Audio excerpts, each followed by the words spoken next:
Hello, and welcome back to another episode of Revelation from the Word. So today I want to talk to you about something that's pretty exciting. That what did God mean when he said he's given us dominion over the earth? What exactly does that look like? Well, let's take a look at Genesis 1:26 through 28. And this was after God created everything. And then he comes and he says, Then God said, Let us make man in our image, according to our likeness. Let us, Father, Son, Holy Spirit, so we're representing all three. And the word likeness there means function just like us. Let them have dominion over the fish of the sea, over the birds of the air, over the cattle, over all the earth, and over every creeping thing that creeps on the earth. So God created man in his own image. Isn't that crazy? We are created in his image. In the image of God, he created him, male and female, he created them. That word him is not referring just to male. It is also referring to female. And it doesn't say one is more important than the other. It says that one is not completed without the other, because it takes both sides in order to perfectly represent the Father's heart. The feminine side and the manly side. Verse 28, he says, Then God blessed them, and God said to them, Be fruitful and multiply, fill the earth and subdue it. I like what Pastor Bill says. He says, when he blessed them, he gave them responsibilities. Be fruitful, to bear fruit, be productive with your life. Bring forth fruit from where you come from. Multiply, to increase. Bring an increase to whatever you lay your hands on. Fill the earth. I like what Bill also says here. He says, These delegated ones, let them be released in the earth until the entire earth is under dominion of God. Subdue it. That means to conquer whatever you're facing, whatever you're challenging in life. You have the authority to put it under your feet. It has no power over you, because God has created you in his image to be image bearers here on earth, to look like him. God dominates heaven. His children dominates the earth. We are his image bearers. In Psalm 115 it says, The heavens, even the heavens, are the Lord's, but the earth he has given to the children of men. In one of the commentaries, John Walton, this is what is so powerful. It says, when God created people, he put them in charge of all creation. He endued them, that means provided or supplied them with his own image. In the ancient world, an image was believed to carry the essence of that which is represented.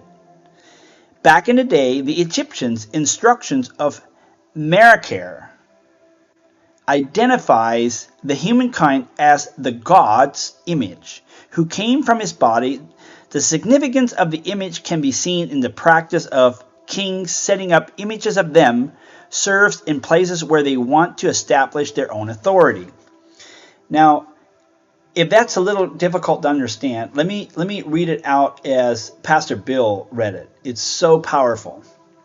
Pastor Bill has a good way of putting it out there. He says, a king who rules over a multiple nations will reside in one, but he will create an image or a statue and put into the other countries, so that the people of that nation, number one, they know that they have a king, and number two, they will know what he looks like.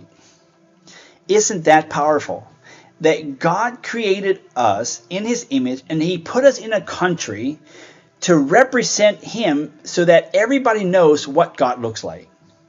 I mean, this is crazy. And he's given us dominion over everything here on earth. We're obviously under him. There's only one king, and it's him. But we are under him. And let me share with you what gives us that authority. It's so powerful. The word dominion is radah, meaning to rule, to govern, to manage the resources that you've been given, to control things, to lead. You were created to be a ruler, manager, controller, and have authority to lead. So if God designed you and me to do this, then there must be an ability to do it. Notice that he never said we have dominion over people. He never once said that. And I think sometimes that's where we get confused. We think that we have to control people or tell people what to do in order to feel good about ourselves or lead people. Well, we were never designed to do that. Everything in our territory, in our atmosphere or our sphere of influence that we're at, we are responsible to govern. Okay? Not let anything distract us. For an example, if you carry unforgiveness, you have the power and authority to go and forgive that person and get that power back.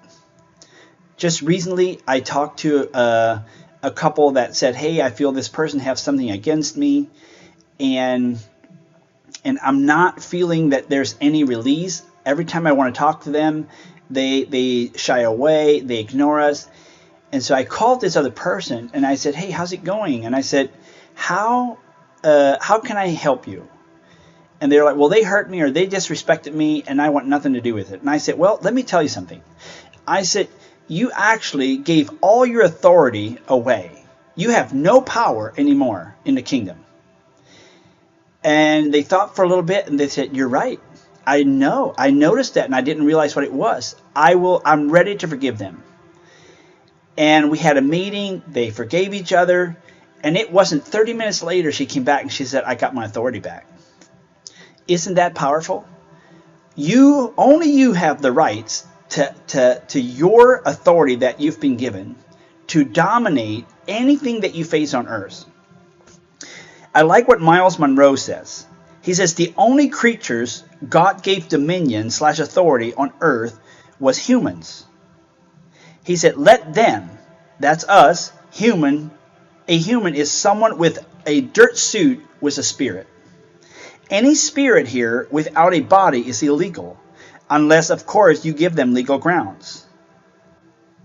They need a body in order to have authority.